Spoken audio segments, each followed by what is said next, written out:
Ang gabi po sa inyong lahat. Magandang gabi po, Padre. Gaano po kalakas ang loob mo?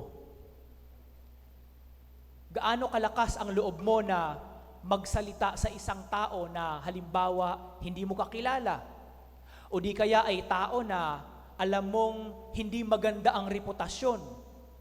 Halimbawa, utusan ka na kausapin yung taong ito na ang kanyang reputasyon ay mamamatay tao, isang kriminal, at kakausapin mo siya upang hikayatin na magbago, magbalik loob sa Diyos.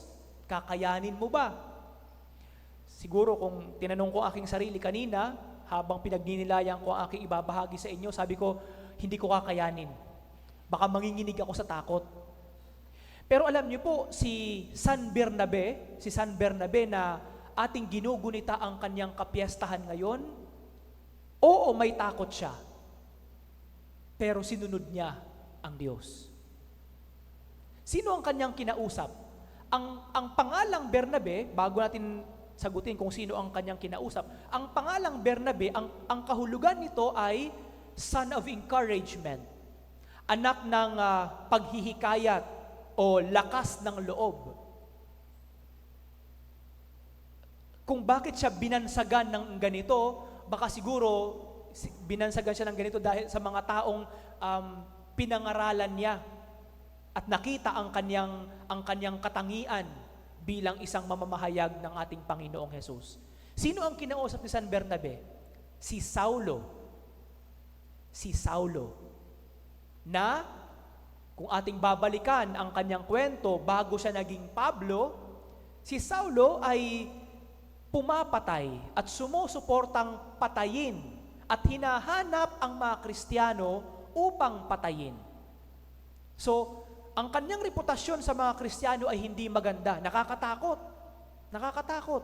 Kahit sinong makita niyang Kristiyano, pwede niyang ipapatay right then and there. Kung hindi man, ipapakulong at ipapakain sa mababangis na mga hayop. Siya ang naging misyon ni Bernabe. Pero pinuntahan siya ni Bernabe, kinausap at isinama sa Antioquia. Kung nakinig po kayo sa unang pagbasa, yun po ang kwento. Isinama sa Antioquia at pagdating sa Antioquia, kasama niya nangaral sa mga tao. At si San Pablo, na dati ay Saulo, ang tinaguriang apostol ng mga hentil. Dahil ang mga tao na kanyang hinikayat papunta sa pananampalatayang Kristiyano, hindi mga Hudyo, kundi mga hentil, mga taong naniniwala sa mga Diyos-Diyosan, mga pagano, mga taong walang pinaniniwala ang Diyos. Siya ang naging misyon ni Bernabe, ni San Bernabe, na isa rin sa mga apostol ng ating Panginoong Hesus nung namatay si Judas Iscariote. Anak ng paghihikayat o lakas ng loob. Ito siguro ang binigay ni Bernabe kay Saulo, kay San Pablo. Sa kanyang pagsama kay San Pablo sa iba't ibang lugar, may intindihan natin o siguro may imagine natin kung paano siya ini-encourage ni San Bernabe. Sige, ipagpatuloy mo. Sige, kaya natin yan. Hindi tayo pababayaan ng Diyos. Napakaganda siguro kung may tao tayong katuwang sa buhay na ang kanyang role ay upang i-encourage lang tayo. Hindi nawawalan ng pag-asa, hindi pinanghihinaan ng loob. Sige, sulong lang. Sige, gawin lang natin ito. Ang sarap siguro sa pakiramdam, siguro sasabihin natin sa ating sarili, walang problema, walang krisis na hindi ko kayang lampasan kung may taong ganon sa ating tabi. Sa kapiyastahan niya ngayong araw, siguro, ito ang pwede nating tingnan sa ating buhay.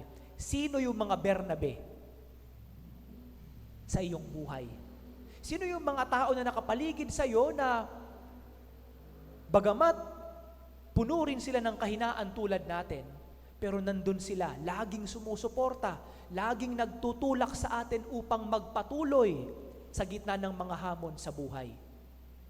Hindi lamang sa paggawa ng mga paglampas ng mga problema, kundi hinihikayat din tayo na umunlad sa ating pananampalataya. Sino ang mga Bernabe na ito sa ating buhay? O di kaya ay ikaw ba ay naging Bernabe sa ibang mga tao? Ikaw ba ay tumutulong na maghikayat sa iba na lumapit pa sa Diyos kahit alam mo sa iyong sarili na mahina rin ang iyong pananampalataya?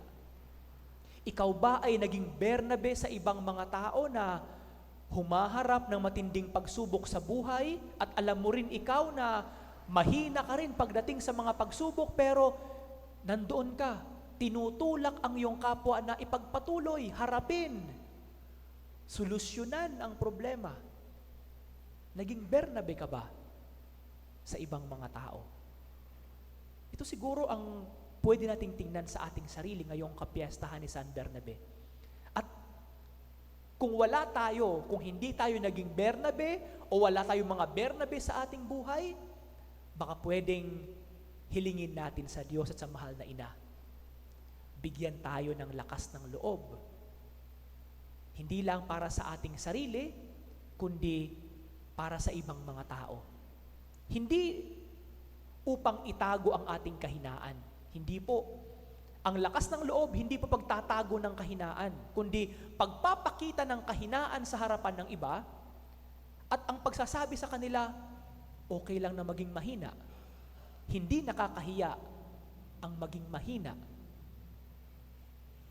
kundi mas lalo itong nagbibigay sa atin ng pagkakataon na biyayaan ng Diyos at punan ang kahinaan natin sa ating buhay.